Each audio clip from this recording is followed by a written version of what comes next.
For most of us, summer gardening can be an absolute joy until the buzzing and the biting begins.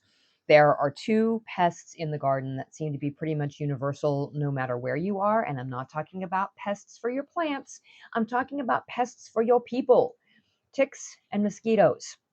Around here, we call this is it freckle or tick season. And we've had so much rain lately that the mosquitoes seem to be coming out all day, every day. And no matter where I'm standing, I hear them buzzing in my ear. We are constantly spraying ourselves down with all kinds of bug sprays. So, today on Just Grow Something, we are going to explore some science backed strategies to reduce tick and mosquito populations in and around our gardens. From landscaping adjustments to personal protection measures, by the end, you will be well equipped with practical tips to enhance your outdoor enjoyment while reducing disease and itch and overall irritation. Let's dig in. Hey, I'm Karen, and what started as a small backyard garden 20 years ago turned into a lifelong passion for growing food. Now, as a market farmer and horticulturist, I want to help you do the same. On this podcast, I am your friend in the garden, teaching evidence-based techniques to help you grow your favorites and build confidence in your own garden space. So grab your garden journal and a cup of coffee and get ready to just grow something. So it may come as no surprise to you that I was in the Girl Scouts. I'm definitely always been an outdoor kind of kid. And I used to love going camping when we were little. And when we lived in Colorado, that meant camping up in the mountains. We were aware of like ticks and mosquitoes and stuff, but we were fairly young. It wasn't until I was in the Girl Scouts in Virginia and we started doing a lot of those sort of group camping trips into the wooded areas that were sort of along the Potomac that we were sort of, I don't know, indoctrinated, ingrained. I guess it was ingrained in us about being so super aware of ticks. And to the point where it was almost a phobia for a while. We were told, the ticks would jump out of the trees and they would get into our hair. And so we always had to wear bandanas on our heads, which, by the way, that's a myth. They don't actually jump out of the trees and land on you. But it was so ingrained in my brain that ticks were so horrible and that we should be so afraid of them. And we, of course, used to always do tick checks as soon as we were done with our camping trips or with our hiking trips or whatever. And I had never found a tick on me ever. And then I remember we were coming back from a camping trip with the Girl Scouts, and I was riding home. My mom was driving, and we had done all the prerequisite tick checks before even getting in the car, and everything was fine. And I was just sort of leaning my head up against the window, or leaning it on my hand, as I was leaning against the window. And I remember just running my hand through my hair and pulling my hand out, and there was this tick on my hand. Y'all, I lost it. Like, I have never been one who was afraid of bugs or was bothered by, even snakes or anything else, but it had been so beat into my brain that ticks were like the enemy, that one little instance of having that tick on my hand completely just threw me into a tizzy. And my mom just very calmly looked over and said, "Okay, roll down the window and flick it out the window. Like, why are you sitting there freaking out?" Because I'd never found one on me, right? Fast forward now, all of these years later, I am constantly surrounded by ticks. Constantly. We find them almost daily crawling on us. And I know for people who maybe are gardening in a more suburban or even urban area, that seems like something to freak out about. But we are just so used to it out here at this point because, number one, the farm is surrounded by trees, and there are a lot of areas along the outer edges around the gardens that aren't mowed down very closely. And we haven't sort of created any like real natural perimeters between those areas. So the ticks travel, right? And then don't get me started about the mosquitoes this year. It's absolutely ridiculous. So that is what sort of spurred this episode. I know it's the time of year when everybody starts to worry about these things and when they start to become a problem, especially if you're out there gardening in the very early morning or the late evening. That is when the mosquitoes really start to come out. And then, of course, if you're in an area where most of us are, there are ticks of some sort and they are vectors for diseases. So I thought this week would be a really good time to jump into understanding what it is that we're dealing with and then how to deal with it as we move through the gardening season. So, the first thing that we have to do, just like everything else, is understand what we are dealing with. And we want to do this from a science backed, sort of evidence based way, right? Ticks are absolutely vectors with disease. Okay, let's start with the ticks. They are vectors for disease like Lyme disease and Rocky Mountain spotted fever. They thrive in wooded or brushy or grassy areas. They prefer a shaded environment. They love the high humidity. I mentioned the ticks here are awful. We are especially prone to seed ticks. So, a seed tick is technically a tick in the second stage of its life cycle. So the life cycle of a tick is basically four stages. You have the egg, then you have the larvae, then you have the nymph, and then you have the adult. And then we kind of start all over again, right? Tick larvae are commonly referred to as seed ticks. They are very, very tiny. They kind of look like a little poppy seed with like six legs on them. They are eensy beensy. Okay. At this stage of their life cycle, they have just hatched, but they have yet to find their first blood meal, and they need that blood meal to move on to the nymph stage. It is extremely tough for these little tick larvae to bite and penetrate our skin. So, if you find a seed tick, generally speaking, it's just a matter of removing them, knocking them off, whatever, which a lot of the time you will get what are called tick bombs, seed tick bombs, which is like just this cluster of them because, again, they have all just hatched, and you happen to walk through the area where they hatched, and now they are all over your leg or your clothing, especially your clothing, because they can grab on very easily, but they can't hang on really well. So they're, generally speaking, you can just take some duct tape rolled inside out, or you can take like a lint roller to just remove that grouping of the seed ticks. Now, if you're being bitten by something that you think is a seed tick, which is generally what we end up with, it's likely in the nymph stage. So technically these are not seed ticks, but I mean they're so close to each other that generally they just kind of get lumped into the same sort of category. A nymph tick has had its first blood meal, and therefore they very well may carry and transmit the pathogens that we are worried about in those larger adult ticks. So, really, no matter the size or the stage, unless it is a literal seed tick, like it has not bitten anything yet and it's just been hatched, the rest of them we do have to worry about. So, what kind of ticks could you have in your area and what can they transmit? This likely isn't a complete list, okay, that I'm going to share with you. And I only have information about the contiguous US. So be sure to look up what is predominant in your area if you are unsure. But these are sort of the major tick species and their associated diseases by US region. And we'll start with the Northeast and the Midwest. This also includes Kansas, right? The first one is the black legged tick. This is the one that carries Lyme disease. It also carries a bunch of other ones, anaplasmosis and other, lesser known ones. The one that we most are familiar with is Lyme disease. They inhabit the wooded and brushy areas, specifically in areas with high humidity. They are very active from early spring all the way through until late fall. They are the primary vector for Lyme disease in these regions. The other one that is common in this region is the Lone Star tick. So it is one that spreads tularemia. So if you've never heard of that before, that is also known as rabbit fever. It's a bacterial infection. It can cause a fever and skin ulcers and all kinds of weird things and large lymph nodes.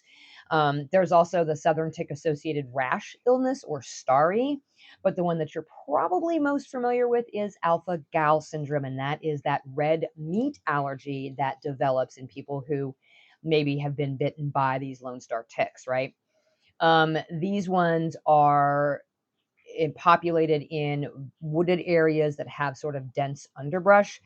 They are most active from early spring through the late summer. They are known for aggressive feeding behavior, and they are also starting to expand their range northward as well. So, this is something that you might have to worry about even further north than the areas that I just mentioned. The southeast, you also have the Lone Star tick. It is extremely common and a significant vector for multiple diseases in the southeast. But you also have the American dog tick. And this is the one, not only does this one spread the tularemia, but this one also spreads the Rocky Mountain spotted fever. These guys like to hang out in grassy fields and low-lying brush. They are active in the spring and the summer months. They do prefer dogs, hence the name American dog tick, but they will bite humans and they are very prevalent in the southeast. On the West Coast, you guys have the Western black-legged tick, so very similar to our regular black-legged. So black-legged tick is Ixodes scapularis. The Western black-legged tick is Ixodes pacificus. Okay, same thing. Also spreads Lyme disease and anaplasmosis. They're generally found in like the coastal scrub and forested areas.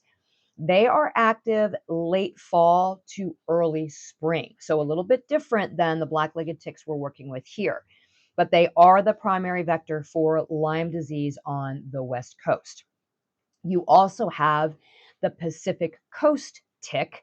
This is the one that spreads Rocky Mountain fever and tularemia. I can never pronounce that right. So this is very similar to the American dog tick. So again, both spreading that Rocky Mountain spotted fever and the tularemia. This one is also active spring through early summer. Less commonly bites humans, but still a potential vector on the West Coast. Once we get into the Rocky Mountain region, it is the Rocky Mountain wood tick. Also, again, spreads Rocky Mountain spotted fever, also spreads Colorado tick fever, and that tularemia again. They like to be in those wooded areas at like the higher elevations, and they are also active spring through early summer. So if you're doing those sort of elevation mountain hikes, that is the one that you want to look for. Of course, it's named for its prevalence in the Rocky Mountain region, so that is the main one to watch out for. And then in the southwest, you've got the brown dog tick, which again spreads that Rocky Mountain spotted fever. It, however, does hang out in urban and suburban areas, and it is often found indoors. It also is active year round, especially in your warmer climates. This one does, again, prefer dogs, but it can bite humans. And so this one is very unique because of its indoor habitat preference. This is, I think, the only one that we have that really prefers to be or is often found indoors. And then there's another one that is sort of an emerging concern, and this is the Asian longhorned tick. So it is a potential vector for a bunch of different diseases. The research is ongoing for this one. This one is actually usually found in grassland and in pastures, and it's often found on livestock. So this was first identified in the US in 2017. And the problem with this one is that it is capable of reproducing without mating, which means that it has a huge potential for very, very rapid population growth. So these are active spring through fall. So this is something that you would have to worry about. Again, normally we think about ticks and we think about wooded areas or really tall grass and that sort of thing. These guys are actually in the grasslands and the pastures. So that is a new thing that we get to worry about with these types of ticks. As gardeners, selecting the right plants for our climate is our key to success, specifically when we're looking at perennials. And to know which ones will thrive in our area, we generally are guided by our hardiness zone, that geographical area defined by our average minimum winter temperatures. It's what tells us which plants withstand the conditions in our region, survive the winter, and come back for us again the next season. Heirloom Roses has always had hardiness zones as a part of the search function on their website to make it easier for us to narrow down the search through the hundreds of varieties that they grow. But now, to make it even easier, they've introduced a new feature right at the top of heirloomroses.com. Now we can enter our zip code to set our hardiness zone. Once it's set, we can easily see if a rose or a perennial is suitable for our zone directly on its description page. It could not be easier to get it right. And of course, as a sponsor of the show, they're making it easy for you to save on your new rose by going to heirloomroses.com and using code JUSTGROW at checkout to save 20% on your purchase. I've been getting all kinds of ideas of what I want to add to the gardens for next year, and now it's even easier when I set my hardiness zone and start checking out all the varieties. Heirloomroses.com with code JUSTGROW. The link is in the show notes. Okay, so it's not just the ticks that have different species or genre that are diverse throughout the US and have different diseases associated with them. Mosquitoes are the same thing. So, mosquitoes are generally known for transmitting West Nile virus and Zika virus, but there are other illnesses that they can transmit too.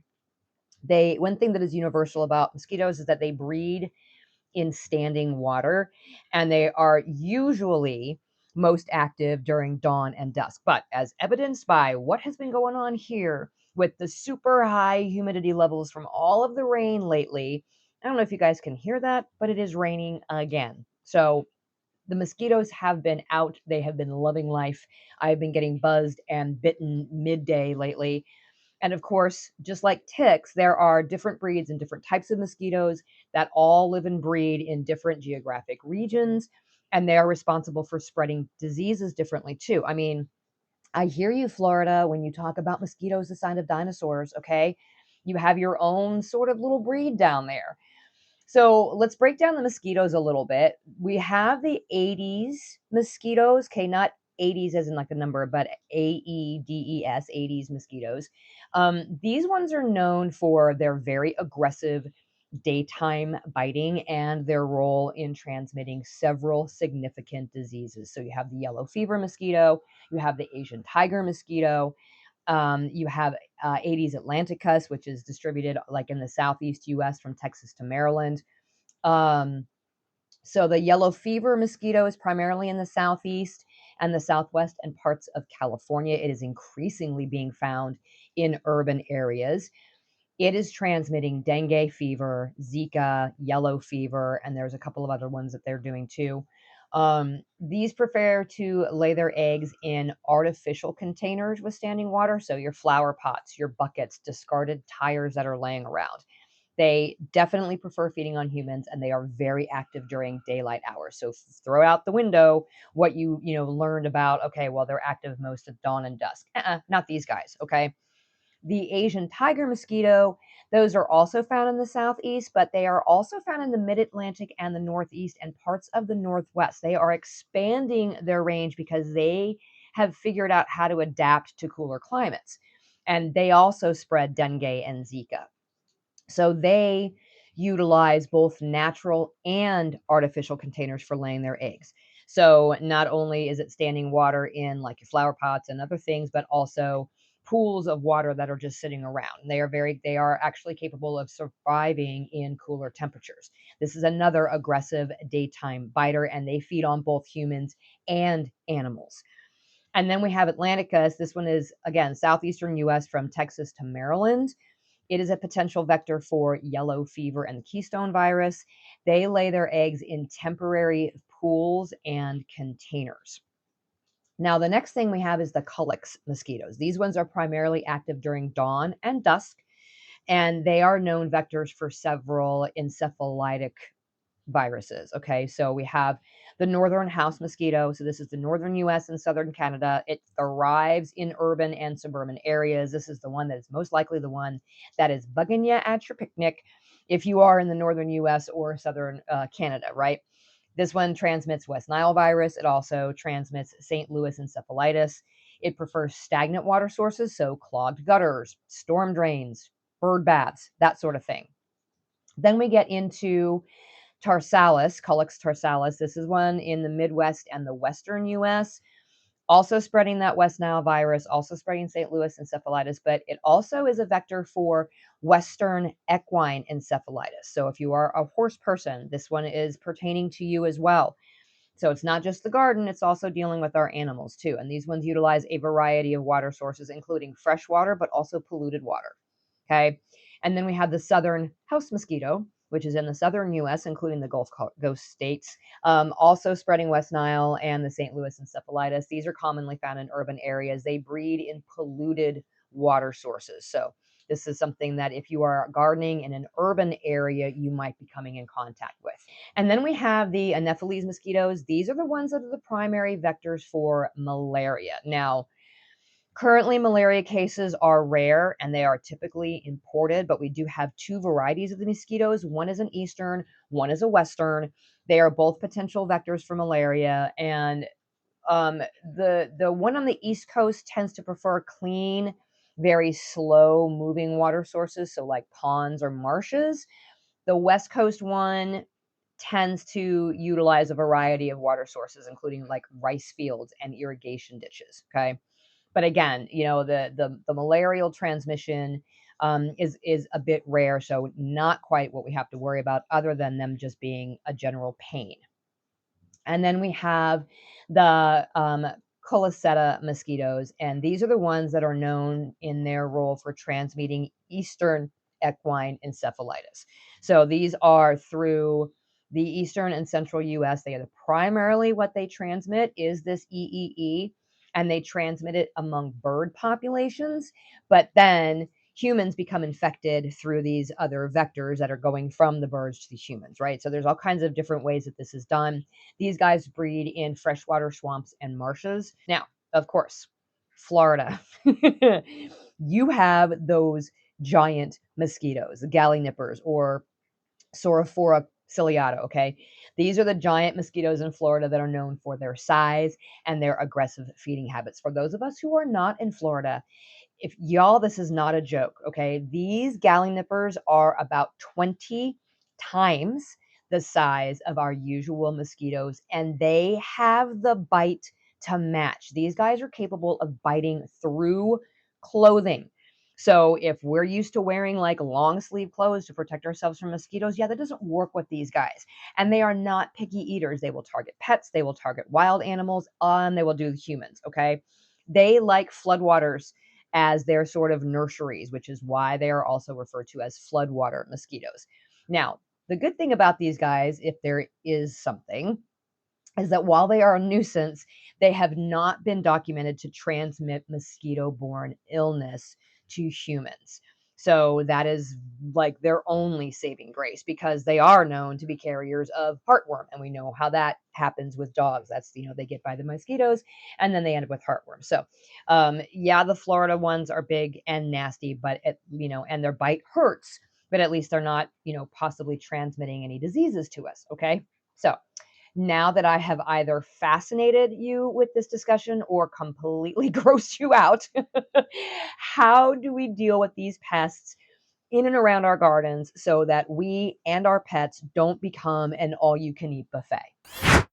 So the first thing that we can do is to sort of make some adjustments to our landscaping, our yards, our garden areas to deter these pests. And the first part of that is to eliminate any standing water. So we should regularly be emptying and scrubbing out containers that collect water. So our bird baths, our plant saucers, any buckets that we have sitting around, right?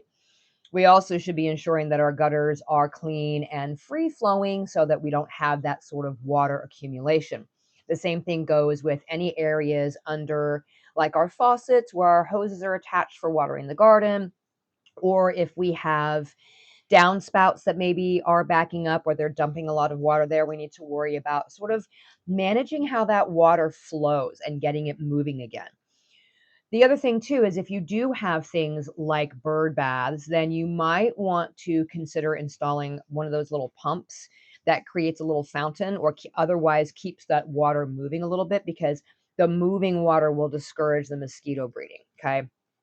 The second thing to do is to maintain short grass and to clear the vegetation. So if you have a lawn area that is around your garden, you actually want to keep that mowed pretty continuously and remove any leaf litter or brush to reduce that tick habitat. That's also going to reduce the humidity that kind of attracts the mosquitoes as well.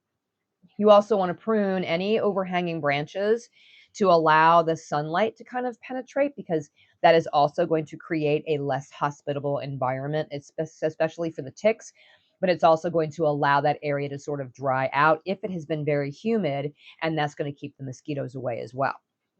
Of course, if we're creating pollinator habitats or native, insect habitats around the edges of our garden areas that are very tall and full of natives, that's fine. We don't want to get rid of that. We're not going to want to clear those out, but we likely don't want to be sort of meandering through those areas either, because that's a great place for ticks to hang out, especially those little seed tick bombs that can cling to us if we go anywhere near them. Okay.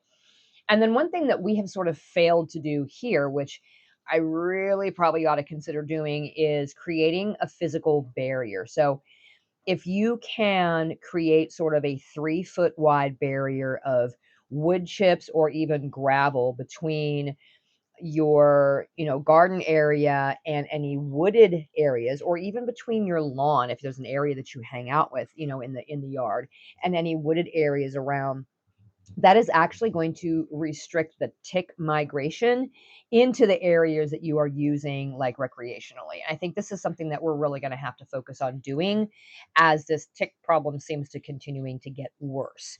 And this also applies to, like, if you have children's like play equipment or anything, or if you've got your patios out there, keep them away from like the yard edges and the trees, because you're more likely to be encountering these ticks the closer to the trees you are. Okay. Personal protection too, like, wearing light colored clothing, wearing long sleeve shirts and long pants. Again, if you're in Florida, I get it. You guys have those ginormous ones that can bite through the clothing, but for the rest of us, this is going to help to prevent the mosquitoes for sure from getting in. And then if we can tuck our pants into our socks and tuck our shirts into our pants, that is going to prevent the ticks from reaching our skin. I will fully admit that I am not good at this, okay? I am very typically, especially in the summertime, gardening in a pair of running shorts and a tank top, maybe just a sports bra. Like, I'm sorry, it's a free for all out there. It's hot. I don't want to be completely covered up like that. So, I do the next best thing and I use insect repellent. Okay. So, if that's something that you're wanting to do, use an EPA registered insect repellent, specifically one containing DEET. Now, I want to dispel some misnomers about the use of DEET because it has been demonized in the past. And I, followed right along with that with most people.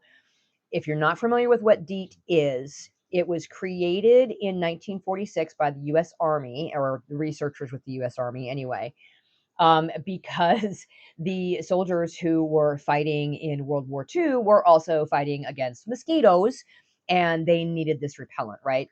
They started using it in the civilian realm in like 1957. There were sort of reports, and I'm using that term loosely, I would say probably more anecdotes of health concerns surrounding the use of DEET. And there was a really hard push there for a while for people not to use it, especially with kids or during pregnancy. Everything that has been studied has shown that when it is used appropriately, DEET is fine. Now, that doesn't mean that there haven't been any reactions to DEET. It's a chemical, right? So, and people often react to chemicals. Some people might get rashes or irritated skin after using a product that has DEET in it. It can also irritate your eyes if you get it too close, but that's pretty much any bug spray. There have been very rare reports of seizures associated with DEET, but according to the National Pesticide Information Center, most of those cases followed people drinking the products with DEET in them or otherwise using them in ways that like didn't follow the recommended guidelines, whether it was intentionally or, by accident. So that's reassuring, right? But overall, the reactions to DEET are few and far between given the hundreds of millions of people who use it every year. I use it. I use it religiously because I'm on the farm. I'm doing endurance runs through the woods. I go camping. I am much more comfortable using a product with DEET and maybe having some rare side effect than I am comfortable with contracting something like West Nile virus or malaria or Lyme disease or Rocky Mountain spotted fever or alpha gal syndrome or Zika virus, any of these things. Okay. I would much rather take my chances with the DEET than I would with all of those other things. Okay. But if you're not comfortable with DEET, I'm not trying to convince you to use it.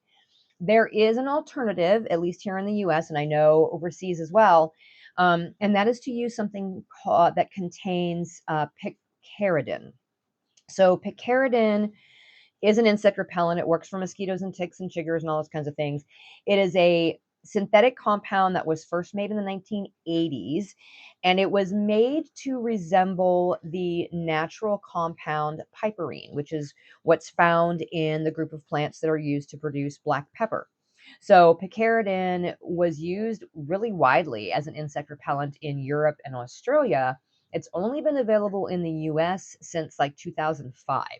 So, and I have not seen any of the concerns surrounding picaridin that I have seen with DEET. So that one might be an option for you if you are just not comfortable using the DEET, right? Another measure too, rather than just spraying yourself, is to apply permethrin to your clothing. So this is going to give you added protection specifically against the ticks and also those giant Florida mosquitoes that like to bite through the clothing. Okay, so if you can get your hands on some permethrin, just put them on your clothing, and that's going to help keep the ticks away. Of course, there are homemade remedies, right? You can make a spray yourself. I have done this tons of times, right? Oil of lemon eucalyptus or citronella essential oil blended with some witch hazel. So 1 part oil to 10 parts witch hazel, just spray it on your skin. That is a very, very simple recipe. I have also done a mix of essential oils along with some rubbing alcohol and the witch hazel and a little bit of water. So you just add all the essential oils to your spray bottle and add like a tablespoon of the alcohol and like a half a cup of the witch hazel, and then just fill the rest of the way with water and shake it up really good and just spray it to your skin. Okay. I've done one like this that had rosemary oil, eucalyptus, and tea tree oil that was pretty effective against the mosquitoes for sure. But when it comes to the ticks, sorry, I'm going for the DEET. Okay. And then finally, in terms of personal protection, just make sure that you are checking yourself for ticks after outdoor activities. So, if you've been outdoors, whether it's in the garden or doing anything else, check yourself, check your kids, check your pets. And also, showering within 2 hours of being out in the garden can actually help to remove any unattached ticks. But your best bet in terms of the mosquitoes is definitely going to be making sure that you are covered up and using a bug spray of some sort. And so, finally, what are some sort of tailored tips for different gardening setups? If you are gardening in ground, you want to make sure that you are implementing proper drainage to prevent any water from pooling. So if you have an area in your garden where the water tends to run down towards one area and then it pools at the base, you may need to do some work to create better drainage, put in drain tile, dig a trench, get it to get move further on away from the garden so that you don't have that water pooling, because that is just attracting the mosquitoes to start laying their eggs. I always encourage using mulch. That's going to suppress the weeds, right? So that we don't have the weeds coming up. And again, it's holding on to all of that humidity, all that moisture. So that's a great place for mosquitoes to hang out. But then, of course, it getting taller like that is also a great place for the ticks to hang out. But we do want to avoid excessive mulch because we don't want to retain too much moisture and attract those pests in that manner. I have always found straw to be really good at helping the moisture to wick away.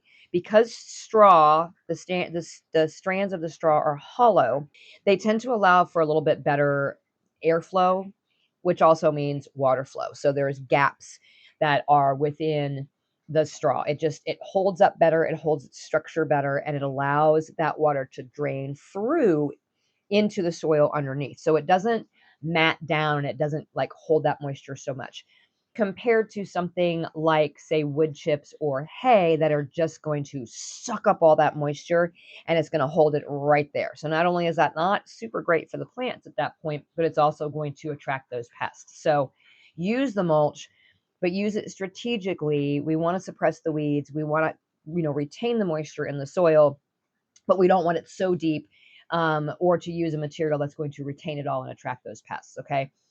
In your raised garden beds, you want to make sure that you are using materials that allow for adequate drainage. I never am a proponent of putting bottoms on our raised beds. I think they should always be open to the soil underneath, regardless of how bad that soil is, because it's going to allow for the natural microbes, but then also it's going to allow for adequate drainage. Now, of course, if you have to put it on a patio or on, a concrete or something, then that's a completely different story. But if you're out in the actual ground area, then make sure that bottom is open.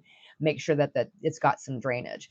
You also want to make sure that you are checking in and around those beds to make sure that you don't have any standing water, because if we think about it, we are constructing these beds, regardless of what we're making them out of. The soil underneath, again, unless you're gardening on a patio or, on a concrete, pad somewhere, if you are out in the ground or on the ground, those beds are going to shift. The materials inside that bed are going to settle. That ground underneath the bed may settle in one way or another, which means you might end up with some uneven points in and around those beds.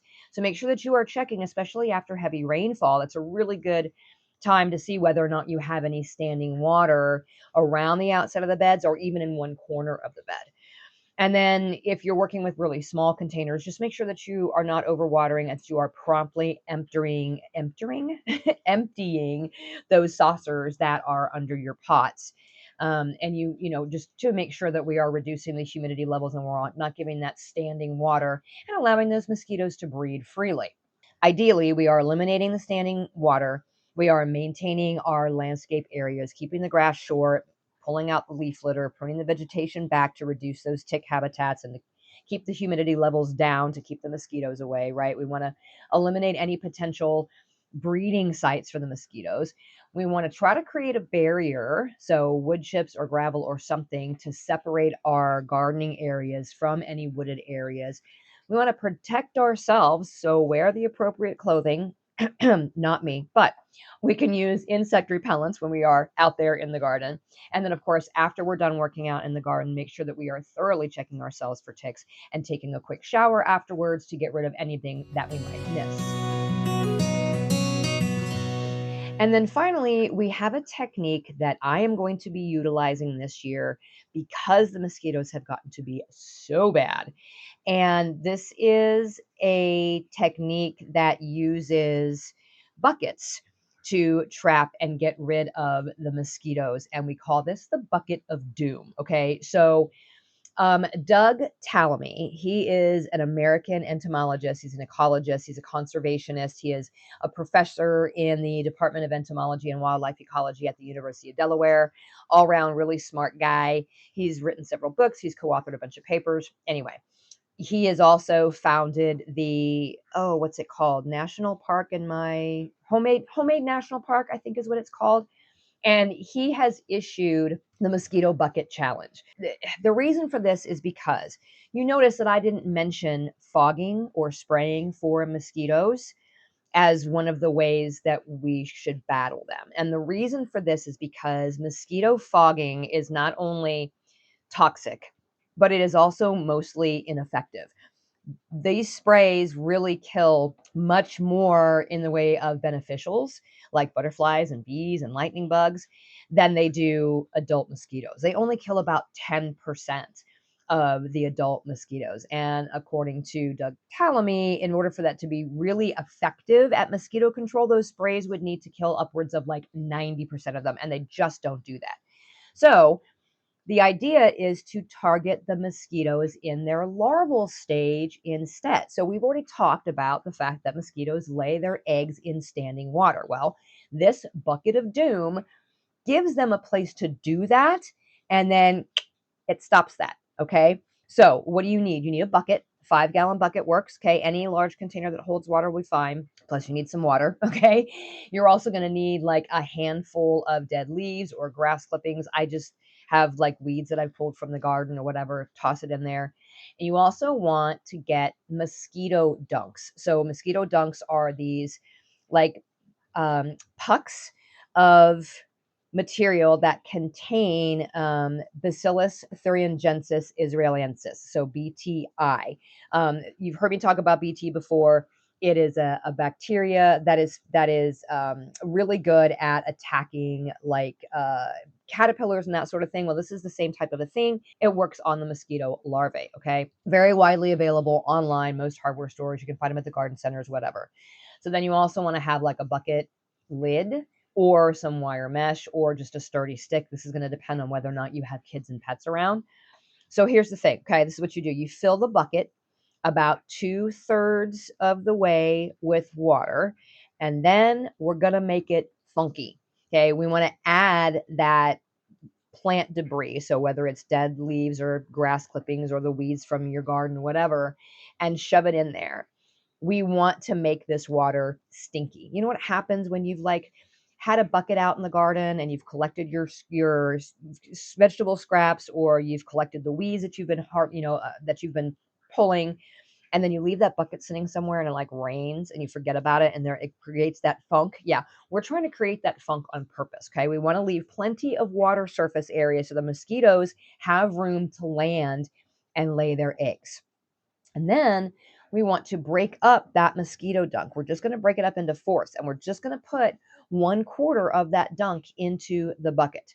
Now, here's the thing that you need to worry about. If you have kids around or pets around that might get into this bucket, you want to add a lid that has plenty of large holes drilled into it so the mosquitoes can get in, or you can do like wire mesh secured across the top with zip ties or put a heavy rock on it or something. But if you don't have kids or pets, you can just put a stick in the bucket so that it leans up and out above the rim. So if you have a small animal that falls in there or beneficials that land in there, they have a way to kind of crawl out. That's it. That's all you're going to do. Water, vegetation, a lid of some sort or a stick, and that mosquito dunk, 1/4 of it. And then you just stick that bucket in a quiet, like shady area away from your house or any place else, right? It's going to draw the mosquitoes over there to go ahead and lay their eggs in there. But when that larvae hatches, that mosquito dunk is going to take care of the problem for you.